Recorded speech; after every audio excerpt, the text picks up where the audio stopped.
자, 기도하고 말씀의 생물로 들어가도록 하겠습니다. 기도하겠습니다. 은혜와 사랑이 충만하신 여호와 하나님 주님의 은혜를 감사드립니다. 매 순간 하나님 의지하고 하나님 바라보고 예배하면서 주님이 나와 함께 하심을 체험하면서 또 하나님의 인도하심에 따라 감사와 기쁨의 열매가 풍성히 맺어지는 우리의 삶이 되게 해주옵소서. 예수님의 이름으로 기도합나이다. 아멘. 네, 오늘은 창세기 8장, 지난번에 본 건지 잘 모르겠는데 창세기 8장 20절 말씀 한 절입니다. 제가 말씀을 읽어드리겠습니다. 노아가 여호와께 제단을 쌓고 모든 정결한 짐승과 모든 정결한 새 중에서 제물을 취하여 번제로 제단에 드렸더니 아멘. 예, 오늘 이 시간에는 복된 신앙생활에 필요한 것이 뭐가 있을까라는 부분에 대해서 말씀을 생각해 보고자 합니다. 본문은 대홍수 이후에 노아 가족이 방주에서 나오는 장면에 관해서 말씀이 기록되어져 있습니다. 이 장면이 가르쳐주는 교훈으로서 복된 신앙생활에 필요한 것이 뭐가 있는지, 우리가 지금 신앙생활을 다 지금 열심히 하고 있는데 우리가 신앙생활을 함에 있어서 우리가 꼭 신앙생활에 갖추어야 할 것이 몇 가지가 있습니다. 그 몇 가지를 살펴봅니다. 첫 번째, 우리 신앙생활에 있어서 꼭 필요한 것. 오늘 또 우리 하루 생활하면서 신앙의 걸음을 걸어가잖아요. 신앙의 걸음을 걸어가면서 꼭 필요한 것. 첫째, 하나님의 사랑을 기억하라 하는 것입니다. 노아 가정이 방주 안에 들어가서 구원받았지만 방주 생활이 오래 계속되면서 힘들 때마다 가끔 이런 생각이 들었을 것입니다. 하나님이 우리를 기억이나 하실까? 아니면은 너무너무 힘든 상황이 있으니까 도대체 우리가 언제 이 힘겨움에서 빠져나갈 수가 있을까? 여러 가지 생각을 했을 것입니다. 그러나 성경은 노아뿐만 아니라 그 방주 안에 있는 모든 들짐승과 가축까지 하나님이 다 기억하신다고 했습니다. 힘들면 가끔 이런 질문이 나옵니다. 하나님, 왜 상황이 이렇게 되어졌는 건가요? 저를 기억이나 하십니까? 그러나 하나님이 우리 성도를 돌아보지 아니하는 순간은 한순간도 없다는 것입니다. 그래서 이사야 49장 15절 말씀 보니까 여인이 어찌 그 젖먹는 자식을 잊겠으며 자기 태에서 난 아들을 긍휼히 여기지 않겠느냐. 그들이 혹시 잊을지라도 나는 너를 잊지 아니하겠다 그랬습니다. 고난 중에서도 하나님의 사랑에 대한 확신을 잃어버리지 말라는 것입니다. 가끔 하나님이 문제와 시련을 주시는 것은 우리를 망하게 하기 위해서 시련과 고난을 주는 것이 아니고 우리를 하여금 올바른 길, 믿음의 걸음을 걸어가게 하기 위하여 고난을 줄 때가 있다는 것입니다. 하나님이 나를 기억해 주신다면 나도 하나님의 사랑을 기억하며 살아가는 것이 마땅합니다. 어떤 성도는 조금만 어려워도 과거의 축복을 다 잊어버립니다. 잘 잊어버리는 것도 은혜예요. 그걸 다 옛날 거 다 기억하고 살아가면 머리가 복잡하겠죠. 잊어버리는 것도 은혜입니다. 그런데 나쁜 것은 빨리빨리 잊어버리고 받은 바 은혜에 대해서는, 축복에 대해서는 오래 기억하면서 감사생활하면 하나님이 더 좋은 은혜로 채워주십니다. 문제가 생겨도 하나님의 은혜와 축복을 기억하고 말씀과 기도와 봉사의 자리를 잘 지키면 삶의 모든 문제가 곧 해결되어진다는 것입니다. 하나님의 은혜와 축복을 기억하면 흔들리지 않는 믿음을 가지게 됩니다. 그러므로 꼭 하나님의 사랑을 기억하면서 매 순간 살았으면 좋겠습니다. 힘들 때 하나님의 은혜를 더 기억하시기 바랍니다. 두 번째로는 하나님이 우리들에게 주신 사명을 기억하며 살아가야 한다는 것입니다. 15절 말씀 보니까 노아는 방주에 들어갈 때처럼 나올 때도 하나님의 말씀을 따라 행동을 합니다. 이미 물이 거친 것을 알아도 바로 방주에서 밖으로 빠져나오지 아니하고 하나님이 방주에서 나오라 라고 말씀하실 때까지 57일 동안 더 방주 안에 머물렀습니다. 이것은 노아가 아주 철저하게 하나님 말씀 중심의 삶을 살았다는 것을 볼 수가 있습니다. 그래서 창세기 8장 16절에서 17절 말씀 보니까 마침내 하나님이 방주에서 가족들과 함께 나오고 새와 가축과 땅에 기는 모든 것을 다 이끌어내라 라고 하실 때에 노아가 방주에서 나오고 모든 가축들을 방주 밖으로 데리고 나오게 됩니다. 그러면서 하나님이 주신 축복이 뭡니까? 땅에서 생육하고 번성하라 라는 축복을 줍니다.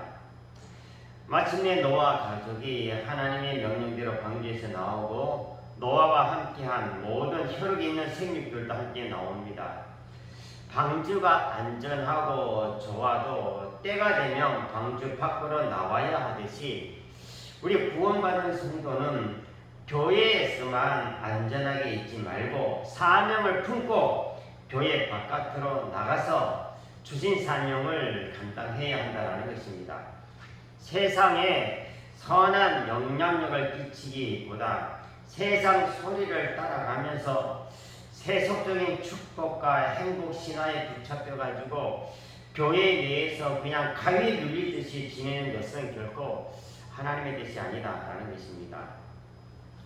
하나님의 음성을 따라 세상을 변화시키는 사명을 외면하면 어디서 왔다가 어디로 가는지 모르는 그런 나그네 인생이 되는 것입니다.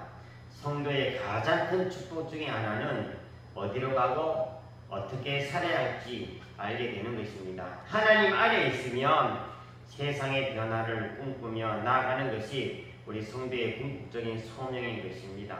세상의 축복을 받는 삶보다 세상의 선물이 되어지는 그런 삶을 추구했으면 좋겠습니다.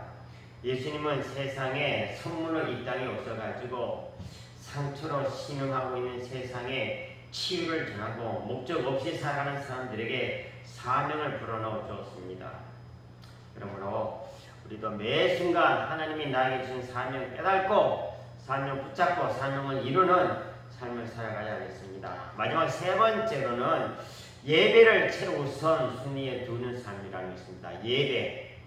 노아 가족은 방주 안에서 약 1년 20일 동안 생활을 하였습니다. 그 후에 땅이 말라서 방주 밖으로 나왔습니다.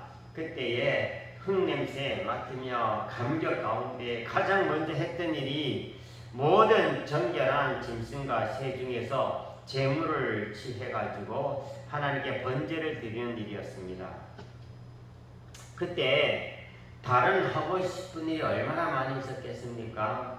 해야 할 일들이 산더미같이 쌓여 있었을 것입니다.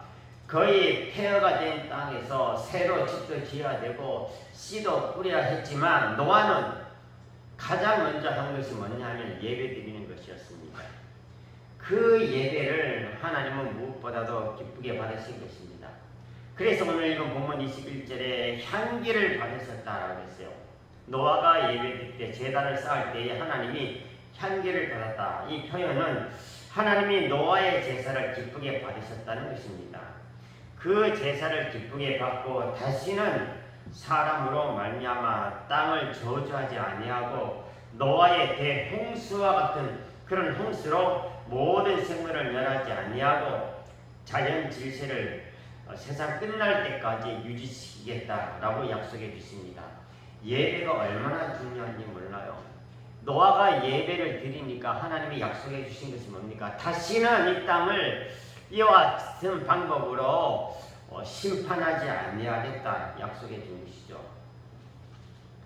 기상이변에 의한 종말은 없을 것이다 라고 하는 것을 암시하는 것입니다. 요즘 기상이변을 예를 들어가지고 지구 종말의 징조다 라고 주장하기도 하지만 적어도 기상이변으로 인하여서 지구 종말은 없을 것입니다. 왜 사람 때문에 땅을 저주하지 않을 것이다 라고 약속해 주었습니까? 바로 예배 때문에 그런 거예요. 예배 가운데 폐허가 되어지고 모든 것이 다 무너지고 어려운 가운데 노아가 제일 먼저 예배를 드렸어요. 그 예배를 하나님이 기쁘시게 받으셨기 때문인 것입니다. 예배의 축복은 모든 축복 가운데 가장 큰 축복입니다. 보통 축복이 아니에요. 하나님은 영과 진리로 드리는 예배를 가장 기뻐하십니다. 예배는 하나님을 가장 기쁘게 하는 것이고 예배를 잘 드리면 영혼의 기쁨이 넘쳐나고 감사가 넘쳐납니다. 사람의 가장 중요한 존재의 목적, 하나님께 예배 드리는 것입니다. 교회의 가장 중요한 존재의 목적, 하나님께 예배 드리는 것입니다. 삶의 중심에 예배가 있어야 됩니다. 예배를 통해 사람은 가장 사람답게 되어지는 것이고 예배를 통해서 성도는 가장 성도답게 되는 것입니다. 성도에게 예배는 생명줄과 같습니다. 예배를 떠나면 아무리 능력 있는 사람이라 할지라도 생명줄이 끊어져서 죽어가는 꽃처럼 시들고 실패하게 되는 것입니다. 영과 진리로 예배 드려서 교회에 나올 때마다 영광스러운 하나님의 임재를 체험하고 인생의 무거운 짐과 상처를 가지고 왔다가 예배를 통해서 성령의 위로와 주님의 치유의 손길을 체험하면 영혼이 늘 싱싱해지는 것입니다. 늘 하나님의 사랑과 사명을 기억하면서 예배의 삶을 최우선순위에 둠으로써 복된 생활의 주인공이 다 되어지기를 주의 이름으로 축원해 드립니다. 기도하겠습니다. 은혜와 사랑에 충만하신 여호와 하나님 아버지 주님의 은혜를 감사드립니다. 매 순간 우리가 삶을 살아갈 때에 하나님을 기쁘시게 해드리는 삶을 살아가되 하나님이 우리를 사랑해주는 하나님의 사랑을 기억하고 하나님이 우리들에게 주신 사명 감당하고 어디서 무엇을 하든지 항상 하나님을 높여드리며 하나님 앞에 예배하는 자로서 삶을 살아가는 우리 모두가 되게 해주옵소서. 그래서 은혜와 축복의 주인공들이 다 되게 하옵소서. 예수님의 이름으로 기도합니다. 아멘.